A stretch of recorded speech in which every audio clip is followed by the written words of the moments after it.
Ice Cube over Biggie? Yeah. To be honest, I really wanted to come here and whack. Yeah, but you're not. But I care about us more. I don't want to go through, I don't want to talk about it no more. From wild confessions to heated arguments and moments that'll either make you wince or applaud. These are some of the most outrageous moments from N.O.R.E. First up, we have Turk. Pills, you know what I'm saying? They rap about it and it's cool, you know. In New Orleans, Magnolia Slim, you know what I'm saying? God bless his soul, you know. People know as Soldier yeah, Slim. they know him as Soldier Slim. Like, you know, he had a song where he was like, snort a powder bag. At first we was snorting powder, you know what I'm saying? Everybody tooting up, you know what I'm saying? And he say he graduated. He made a statement and graduated. You feel me? Graduated was meaning that he went from snorting coke to heroin. You know what I'm saying? Hell of a graduation. Yeah. It was pure, let me spill everything energy. And honestly, no one in the room seemed prepared for what was coming. You had the females, right, who ain't making no better, talking about they want the dope dick. You know what I'm saying? So the dope dick make go all night.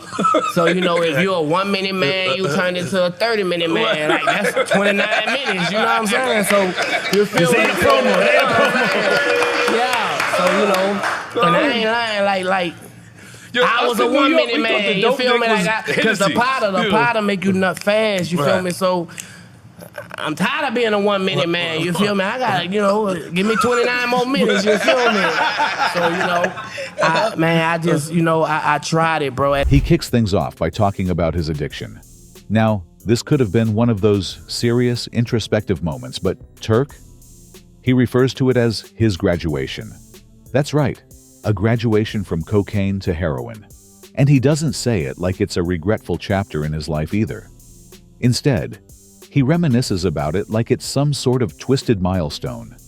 He even talks about how the drugs made him feel invincible, especially with women, leaving you sitting there thinking, is this actually happening?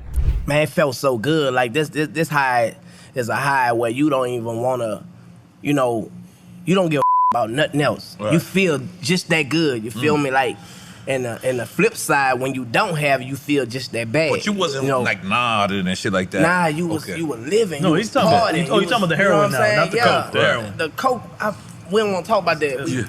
Right.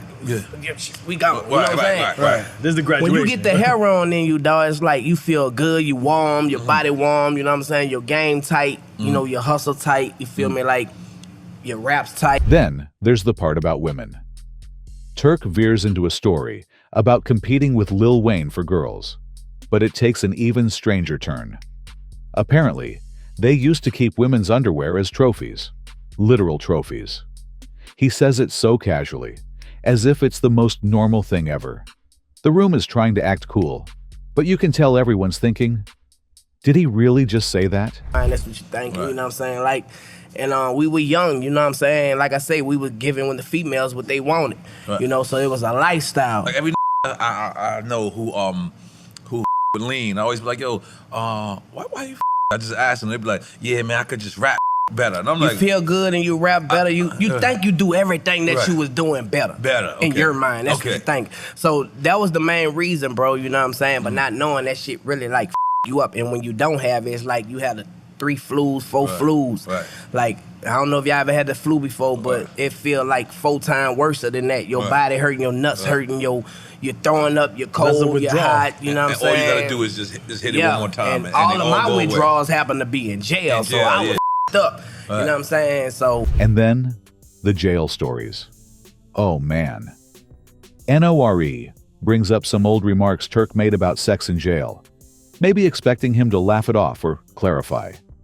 But no, Turk dives straight into it.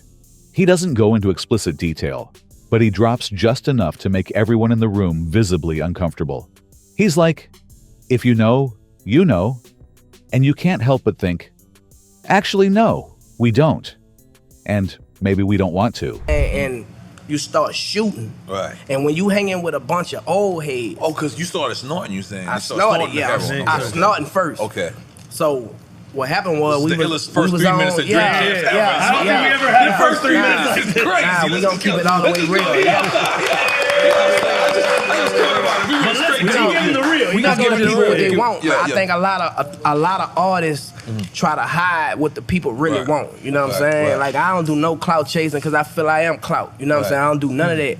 I did what I did, and I feel good that I overcame it. But let me ask you. Let me ask you, and I'm sorry to cut you off, and we'll bump. How was Baby? Because Baby and Slim always kind of seemed like the captains of the ship. Yeah. And they kind of seem like people that were like anti-drugs. Nah, they wasn't with it. They used to hate that. Okay. Like, bro, let me tell you something. A lot of people, and I done heard people say this the craziest shit in the world. Why would a person condone their money getting high when it's their money up? Because that was the rumor too. The like rumor Baby was the Baby investor. Like they was investing. Man, they used to get mad. You heard that rumor though before though, right? Okay. Yeah, and that was that was a lie. This gets so mad at us, bro. Like, it's so many situations that I could talk about. Wayne was shooting The Block Is Hot. And, The Block Is Hot. By this point, the atmosphere in the room is incredibly tense. You can see N.O.R.E. and the others trying to keep the mood light, but it's a losing battle. Everyone's laughing nervously while secretly hoping the topic changes. Turk, on the other hand, is unfazed. He's doubling down on every wild thing he says, acting like it's just another day. But they used to be, running through there. It's all not the uptown, Calio, you know what I'm saying? that's Calio from back Calio. town, yeah. Okay, cool. They all Magnolia, 13 VL, where BG from. But that's why Soulja Slim changed his name when he New signed Orleans the for Baby, though. You know what I'm saying? It don't matter. It's the whole. That's why Magnolia Slim changed his name when he signed the Master P because of the politics of the streets. Politics, yeah. Okay, go ahead. So, they never condoned it. By the end of it all, you're left stunned, wondering how Turk managed to pack so much oversharing into one conversation. It wasn't just another episode. It was one of those moments where you can't believe what you're hearing, but you also can't stop listening. Turk turned oversharing into an art form. And honestly, the room might still be processing everything. If you thought Turk was oversharing, wait until you hear Tony Yayo's heated debate. What he said? Listen, if you love hip hop, you know where it comes from. Yes. Hands down. Who's your favorite rapper of all time? N.O.R.E. ain't gonna answer this. Who's your Of all time, it's gonna be Ice Cube. I'm gonna go with Biggie. Okay. Ice Cube over Biggie? Yeah. Yeah, I had to agree with Ice Cube. I was born in L.A. I was born in L.A. What are you? Raised in Miami. Yeah, it was offended. It's crazy, bro. DJ casually remarks that he believes Ice Cube is a better lyricist than Biggie. Seems like a harmless opinion, right? Wrong. To Tony, this was pure heresy. His expression said it all. There was no way he was letting that comment slide. What started as a mild exchange quickly turned heated. Tony's like, "You can't be serious," while DJ remains unfazed, confidently doubling down with, "Yeah, Ice Cube, man." But the thing about hip-hop debates, they never stay chill for long, especially when alcohol's involved. Versus than Biggie? Yeah. Yeah. That's cool. Today's agenda had the suitcase up in the Centra. Biggie's in my top 5. Biggie's in my top 5. My man. You create the no Vaseline. Obliterates that. So you saying that certificate as an album? Hold on. That certificate as an album? This is why I hate this industry shit. Hold on. So you saying it's you? Tony kicks things up a notch by quoting Biggie's lyrics like it's his life's mission. He starts spitting bars from Today's Agenda, word for word, as if trying to jog DJ's memory. Honestly, it's hilarious. Here's Tony passionately reciting Biggie lines while DJ sits there, cool as ever, holding firm to his Ice Cube stance. Meanwhile, everyone else in the room watches, captivated, as if they're witnessing the most epic rap debate of all time. Is a better storyteller than Biggie? Lyricist? You bugging. Yeah, but Biggie's one of the best. You lost your mind. But Biggie's one of the best. Big Ice Cube is better than Biggie with storytelling? As a totality, yes. You bugging. You lost your mind. I lost it. From what? Today's Agenda to I got a story to tell? From where Ice Cube about bitches and they men pull up and But DJ, he's not backing down. He fires back with Ice Cube's credentials, citing albums like Death Certificate and America's Most Wanted while praising Cube's storytelling. Ice Cube is underrated, he declares, making it clear he's ready to defend his opinion no matter what. As for Tony, he's having none of it. To him, saying Ice Cube is better than Biggie is as absurd as saying fire doesn't burn. You saying, don't get me wrong, Ice Cube is fire. Are you serious? Storytelling? Are you serious? NWA? Death Certificate? America's Most Wanted? You're bugging. Kill at Will? No. Are you serious? The best story. Are you? Things escalate quickly. Tony's volume rises, the drinks keep flowing, and suddenly, it's a full-on shouting match. At one point, Tony's pacing the room, gesturing wildly, and passionately quoting more Biggie lyrics, like he's arguing a case in court. Meanwhile, DJ stays calm, which only fuels Tony's frustration. You know when someone's so composed in an argument that it drives the other person crazy? That's DJ right now. Are you serious? Bro, the best, Are you serious? Yes, I am. No, you're not. The best storytellers are Biggie No, you're not. and Slick Rick. The best storyteller? Biggie and Slick Rick. By the end, it's complete chaos. Tony's practically yelling, DJ's standing firm, and N.O.R.E's just sitting back, thoroughly entertained by the drama he helped stir up. It's one of those moments you can't stop watching, even though it's clear neither side is budging. Biggie versus Ice Cube, a legendary debate ignited by passion and way too much tequila. From fiery debates to Kodak Black's unsettling interview, things only get more intense. They be on some shit like, bro, like you already got the dust on me. Like, what you think about me for? Like, why you on my juice? Like, why you on my dick? I love this shit. Yes, sir. Yo, We like it. you're probably the most unique person I ever met. Every time I'm around you, the frequency is real. That part. So because we ain't gonna do no shots. You still want to do quick time slime? We should do quick time with slime. Okay. Yeah. All right. Cool. Let's do. They got dirty K right quick. Yeah. They can take the sips. They can take sips instead of shots. Oh, my shit be about out the door right there. From the moment he took his seat, it was clear something was off. He wasn't his usual self, neither playful nor confident as you'd expect. Instead, he seemed uneasy, distracted, and, honestly, all over the place. His thoughts? They were scattered, barely connecting, leaving you thinking, what's he even trying to say right now? Okay. Run it back. Yeah, every day. Nobody that can fuck with you in verses. What's your name? Your age? No, hell no. Nobody can fuck with you. You got too many hits for them. That boy say in my age. Yeah, you know. Whatever age. Yeah, that's true. That's true. No, for real. You know. He said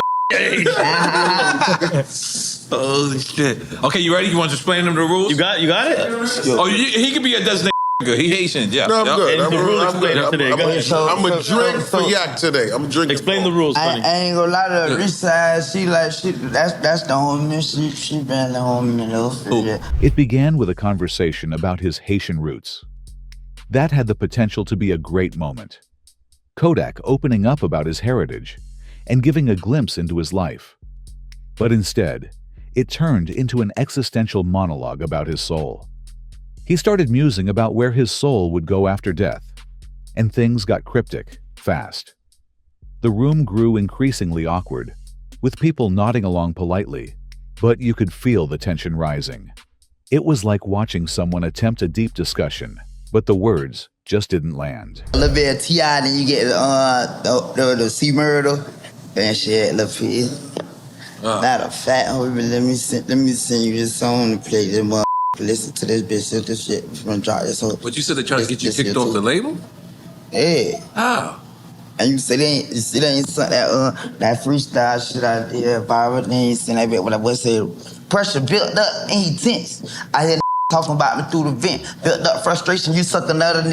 High blood pressure, you gotta jacket dick to cool off. Snorting up powder like Rudolph. Can't wait to make it rap and get this money so I can cool off. So I can cool out and I ain't gotta worry. N.O.R.E. and EFN were doing their best to keep the vibe relaxed. Their concern was obvious, but they were careful not to press too hard. They let Kodak steer the conversation, probably hoping he'd pull himself together, but that never quite happened.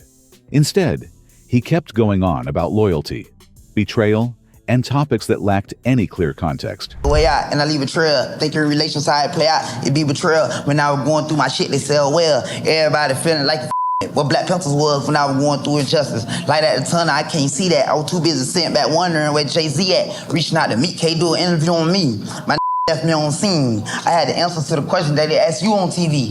You could have came through to free me. And Black Lives Matter could suck my motherfucker. I killed when I was going through my and Trump free more niggas than Obama did. If I had the chance, I'd let that boy again. Stupid ass niggas don't want to sit down with the man, so how you finna execute your plan? Dummy. Nigga trying to play me out my money. Made a general statement I was speaking in third person. They tried to twist the shit to hurt. The unease in the room only grew. By the midpoint, you could tell everyone felt on edge. This wasn't the usual Drink Champs atmosphere with laughter and chaos. This was subdued, uncomfortable even. Kodak's energy was erratic, almost like he wasn't fully present. Even N.O.R.E., who's typically great at managing unpredictable moments, seemed uncertain about how to navigate the situation. You counting me for that. I'm Fuck taking it, and a it's just shot. like Just come. How about that? We saying both. So yeah, for sure, for sure. 'Cause I could really pop it how I want to, cause I can. Yeah, for sure. Yeah. All right. Then there were the random tangents. Kodak would leap from talking about his roots to completely unrelated topics, leaving everyone struggling to keep up. It didn't feel like an interview anymore. It felt more like a glimpse into Kodak's unfiltered stream of consciousness, which wasn't exactly easy to follow. While Kodak left everyone confused, Lamar Odom's moment brought pure tension. It's like the whole angle and all that on this whole interview and all that, just feel like just went like crazy. Well, just in case you don't know, we have fun, bro. No, I mean, yeah, we have fun. Yeah, You know what I mean? like, From Floyd Mayweather to Matt Barnes to everybody, we have fun. In case you don't know, I respect that, but it's just like I'm just thinking like.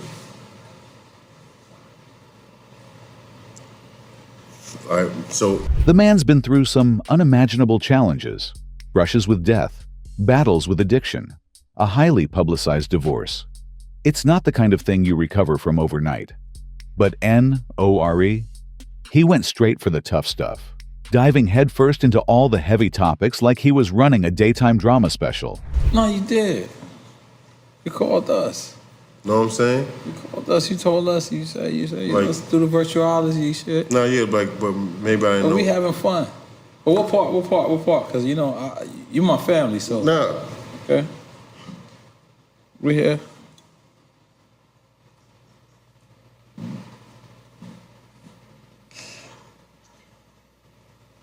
And I respect that, but just like from the whole like.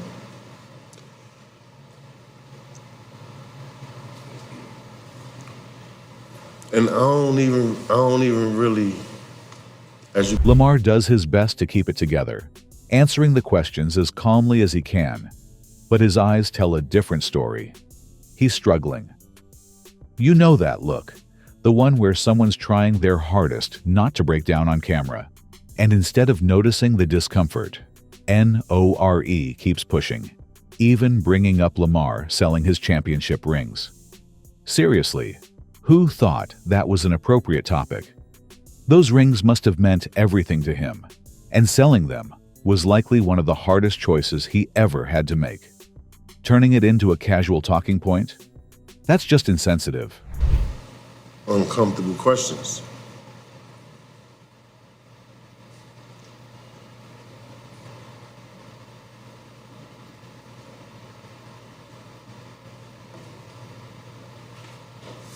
You know what I'm saying? So it's like, but for you to ask the uncomfortable question. Then N.O.R.E. starts probing Lamar about his struggles with addiction and those rock-bottom moments he's spoken about countless times before. You can see Lamar's patience wearing thin. He's visibly uncomfortable, giving short, terse responses. But N.O.R.E. just doesn't let up. It's almost like he's fishing for some big, emotional reaction to fuel the drama. And honestly, it's painful to watch. No matter how uncomfortable it made me feel. But what uncomfortable you felt? Because at the end of the day,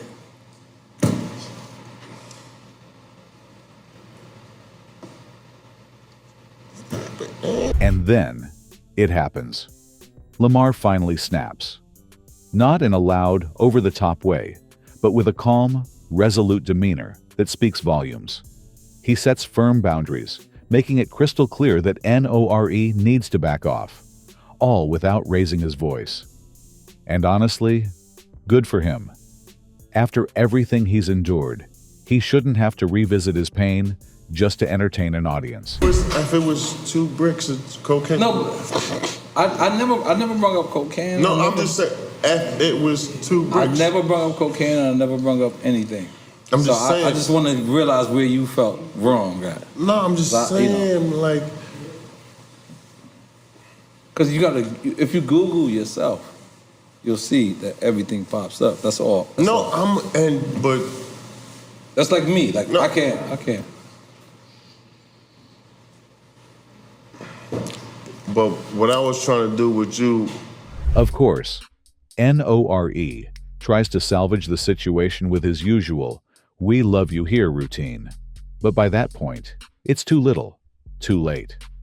The damage is done, and the entire atmosphere in the room is ruined. Lamar's clearly checked out. The energy is awkward beyond belief, and you can't help but wonder how anyone thought this would end well in the first place. Lamar's discomfort was hard to watch, but DMX's raw energy stole the show.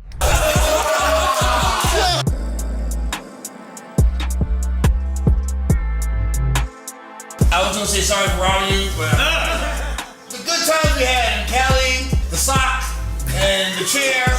Love that, man. You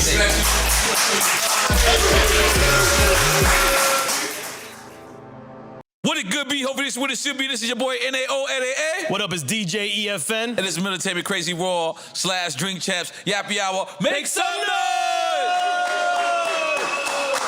And when we talk about... When it comes to DMX, you know he's not about to tone it down or hold anything back. He arrived loud, intense, and unapologetically himself. Exactly what you'd expect. But beneath all that energy, there was something genuine. Something raw that reminded everyone why they admired him so much. Pun, big pun. Pun, cannabis. Cannabis. I said Cameron. Cameron. Me, Cameron. Silk the Shaka, who beat me in the Sauce Awards. Silk the Shaka beat me in the Sauce Awards. I never got over it. I still tell Benzino that to this day. I'm like, man. But let's just describe that, right? That era of 1998, because a lot of people, and God bless these guys, God bless these children, but you know, they could just come out and have a hit record, like just that. Right from the start, DMX brought his signature chaos. He's beatboxing, throwing out spontaneous rhymes, and calling out the industry in that unmistakable raspy voice. But then, he shifts gears, unexpectedly talking about his faith. And it's not preachy, it's authentic. He shares that his purpose is to inspire people, even if it's just one person. Think about that. After all the fame and hit records, he's saying his greatest achievement would be helping a single soul. That kind of honesty? It stays with you. You with a gold album, you know what I'm saying? I figured, you know what I'm saying, because of where I was at. You know, I was still in the hood, still in the projects, you know what I'm saying? Like, yo, if I get a gold album, I made it. You know what I'm saying? Like, yeah, I showed these and I remember, I don't remember how long it was, like maybe a couple of weeks after the album dropped. And the picture of my album, you know, was in brown. N.O.R.E. put the same picture in silver. And put "The Streets Have Spoken" on 2 whole pages, you know what I'm saying? I do remember that. I was like, what? Of course, it wasn't all serious. This is DMX, after all. He dives into some conspiracy theories, calling out top Def Jam executives and their lies. It's classic DMX. He'll have you laughing, nodding, and scratching your head all at once. Just when you think he's done, he hits you with another profound truth about life and struggle. It's a whirlwind, but one you don't want to leave. I walked straight off the front of the stage. Oh, it fell? And fell, yeah. And it was one of those times, you know, sometimes the stage be like real high. Yeah. And what made you always, like, you always your own hype man, or the crowd is your hype man? Right. What made you say, I'm doing this by myself? Well, because when I did it by myself. Wow. So it's like, ain't no sense in giving a motherfucker a part of what I'm already doing, you know what I'm saying? You know, get in where you fit in, not on this. Right. Not on this. right. And you never felt you needed a hype man or wanted a hype man? Or? Actually, my first hype man was Ja Rule. I thought it was Drag On. Nope. Wow. Yeah. It was, And then there were his shots at the music industry. DMX doesn't hold back, openly criticizing those who tried to box him in and exploit him. But he doesn't sound resentful, just real. It's like he's pulling back the curtain and letting you see the scars that come with his journey. You don't even know me. You don't even know me, nigga. I get hype, man. I hit my knee. Baby on. So I heard you're not using Damien at all no more. Damien is dead? He's clearly not dead. But I just didn't want to highlight him as I've been. You know what I'm saying? I'm not with him as much as I was. You know what I'm saying? Because there were lighthearted moments too, like when N.O.R.E. attempted to freestyle over DMX's beatboxing. Spoiler: it didn't end well. You could almost feel DMX's side-eye through the screen, but instead of roasting him, he let it slide, probably out of love. This is Cousin's hat, man. I was gonna keep it on, bro. Yep. So, I got more features on this album than any other album I've ever done. Wow, that's something, because you really look. I be stingy. Yeah. I be stingy. I usually just a lot. But here's the question. Yeah. About these features. Yeah. Oh, this the new generation? A couple. You got Little TJ on there? No, not that new. Okay. Also new, like Rick Ross new? Nope. I got Meek Mill new? Nope. By the end, DMX brought it all back to what's important. He reflected on his faith, his struggles, and his hopes for the future. Sure, it was chaotic and messy at times, but that's just DMX. He doesn't sugarcoat anything, and that's why fans connect with him so deeply. It wasn't just an interview.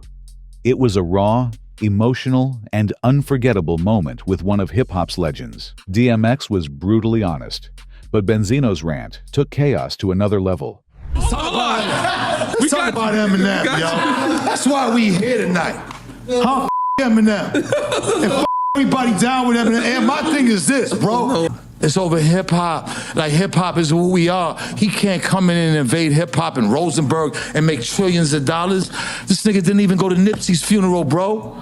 If he's so hip-hop, why? How come he ain't blocked 10 blocks in Detroit and give it to the homeless? He's accusing Eminem of letting down the black community, like he's been carrying this grudge for years.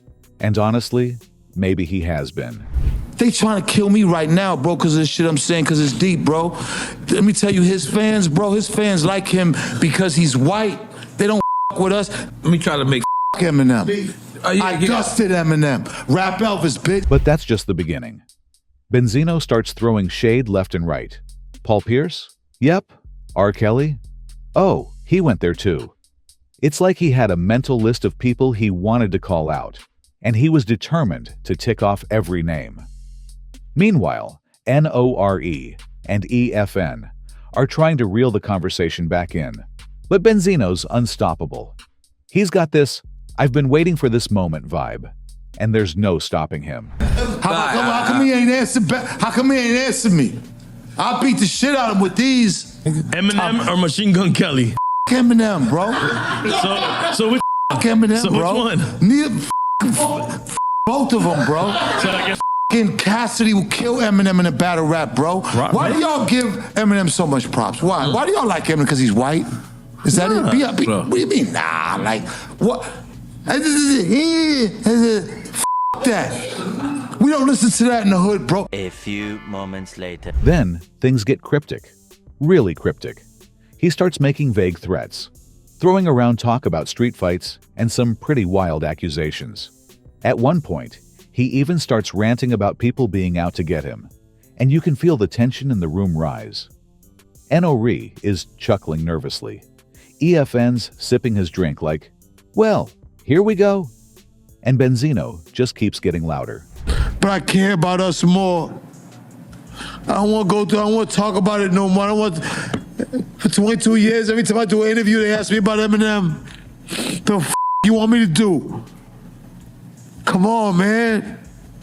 My daughter came into the industry figuring that, hey, I gotta be cool with Eminem because everybody's against my dad. Nah, man. We're failing as a people. The strangest part? He starts mixing in random life stories, as if they're supposed to explain his grudges. He's talking about street fights, his loyalty to hip-hop, and how the industry's full of snakes. It's like he's unloading years of bottled-up frustration in one sitting. And honestly, it's a bit exhausting to watch. I don't want to be the bad guy. I got an 8-year-old son that I dropped off at school this morning. Come on, man. Come on, man. I'm all right. I don't want my DMs filled with, I've had 9 pages knocked down, 1 million. White people think, I love all people. Come on, man. All me and Eminem got to do is sit down and talk with each other. Let's sit down and talk. Let's battle. Let's do whatever. But let's at least face to face meet each other. If that was to happen, would you give him a 5? By the time they get to the QuickTime game, it's obvious Benzino isn't in the mood for games. He flat out refuses to pick between MGK and Eminem, which, let's be honest, everyone saw coming. But it's not just that. He's dodging questions, tossing out more accusations, and making the entire room feel awkward. Benzino brought the drama, but Puff Daddy's chaotic entrance redefined awkward. I'm just gonna let you know I'm good with the vague threats. You ain't. Yes. You ain't. You Unless you're gonna do something, you wouldn't be. I don't want to hear it. Do you want to fight? No. All right, then shut the f up. Then why are you on the Stop podcast? talking. Stop talking. You don't get to 'Cause tell if I me was to the- shut the f up on my listen, podcast. if I was my the last podcast out, that if you I were was the very last upset. out in this bitch, When I told you you weren't invited on this podcast, you were very I'm upset. talking to Remo now. Hey, listen. You're talking to if me I was on the my last podcast. Out, and hit him in his mouth. Say I hit him in his mouth. What he gonna do? What do you think I'm gonna do? He gonna try to sue. He gonna be one of them soft ass How people. am I gonna sue you when I got way more money than Fabulous and Jadakiss are chilling on Drink Champs, promoting their album Freddie vs. Jason. The vibe is relaxed and smooth, everything flowing naturally. And then, bam, Puff Daddy makes an unannounced entrance. Normally, when someone as big as Puff shows up, it's all hype and excitement. But this time, the energy in the room flipped from laid back to awkward in a heartbeat. A motherfucker leave because he's scared. Let's bring it back if you want me to take you serious. Let's bring it back in a little bit. Let me talk to you. All right, for sure. You're gonna have to be polite if you want to stay on this podcast. Listen, Cause we I don't talk. give a Hold fuck on, about this podcast. hold on. Then why'd you beg to come on here? To be honest, I really wanted to come here and whack. Yeah, but you're not. You want to go box? Let's go get y'all face. Man, Again, I don't want to box. All right, listen. Off my word. Because listen, hold on. I can have you removed right now. Do you want to go? I know. You want to go wait outside? Listen, but my son, listen to me. Me and you If shot it have up, me bro. remove Like, off game, the strength I'm of. gonna leave out this bitch like a man. That's what cool. I'm gonna do. Right. Or you can That ain't sit here gonna and move talk. At first, Puff is just being Puff, full of that larger-than-life energy, acting like he owns the room. He starts off harmless enough, singing Happy Birthday to Fabulous, even though it wasn't Fab's birthday, and everyone's going along with it. But then, Puff begins pouring shots, passing around blunts, and what started as playful fun quickly shifts into uncomfortable territory. Talk like you're tough. Right. I'm not talking I'm not like a boxer. I've made that extremely clear. Stop talking. Stop talking. I'm a podcaster. Why the would I stop talking? Stop talking. That's your problem. Why would I stop talking when I'm a podcaster? Most you gonna do is hit the table. Come on, man. You would hit the table. But all you're doing is sitting here yapping. Hey, so look, we talked it up. We said that everything was cool. Yeah. Hey, why you coming I on this seen the type of energy, text. though? Yeah, you try to do the old switcheroo. Who want my act tough You as right soon as here I get with on the the police. podcast? Oh, I can handle my own business as well. Don't Come worry. on. Yeah. Here's where things get downright strange. Puff focuses in on Fabulous, insisting that they need to party together. But it's not just a casual suggestion. Oh no. He starts repeatedly calling Fabulous Daddy. As in, why won't you party with me, Daddy? Don't you love me, Daddy? The whole room freezes, and you can feel the secondhand embarrassment spreading. Fabulous tries to laugh it off, but his body language screams, Get me out of here right now. Matches with cavemen who want to act tough man. instead of Cavemen. doing a podcast. Now he racist. I'm not a boxer. Now his racistness coming out. And now you're going to play the race You hear him card. talking about cavemen? You racist, man. I'm describing your brain. You weird. Not your race. You weird. I'm going to ask you to leave. That's cool. I'll leave. But I'm telling you, you a bitch. I don't care. And your ass a handsome guy. You handsome guy. Nigga. Come on. Sure. I'm going to get up out of here. Don't touch me, though. But listen, you're going to have to go. And Puff? He's not letting up. He keeps hammering away at this daddy thing like it's the funniest running joke ever. Except, no one's laughing anymore. He starts rambling about crazy Vegas nights, mocking people who'd rather go to church than party. And all you can think is, am I watching a midlife crisis unfold? By this point, the vibe has moved from awkward to completely cringeworthy. Handsome guy. You're going to have to go. I bet you y'all, he delete this out. I bet you he delete this out the interview. You're going to have to go. You a handsome guy. Capable of acting like a handsome guy. Glass up. You can't act like handsome guy. Behave like a grown up. Handsome shit. Behave like a grown up, Ruga. Come on. Get the f out. Touch you? Get out of here. You scared. You're fired. You's a handsome guy. Your ass a handsome guy. Come on, dog. Handsome guy. There you go. Get the You f out. got a soft ass security. Oh, okay. On my son. That's crazy. Come He's soft as hell. Get out of here. We can run the fade. We can run the fade. Don't do that. Don't do that. Hey, look. Come on, y'all. No. Everybody chill out. Put your foot down. We can run the fade. Finally, mercifully, Puff decides it's time to go. But of course, he doesn't leave quietly. Instead, he launches into a bizarre speech about love and birthdays, ensuring his exit is just as strange as his entrance. Once he's gone, you can almost feel the collective exhale from everyone in the room. Fabulous looks like he's just survived an interrogation, while Jadakiss is probably already plotting his getaway.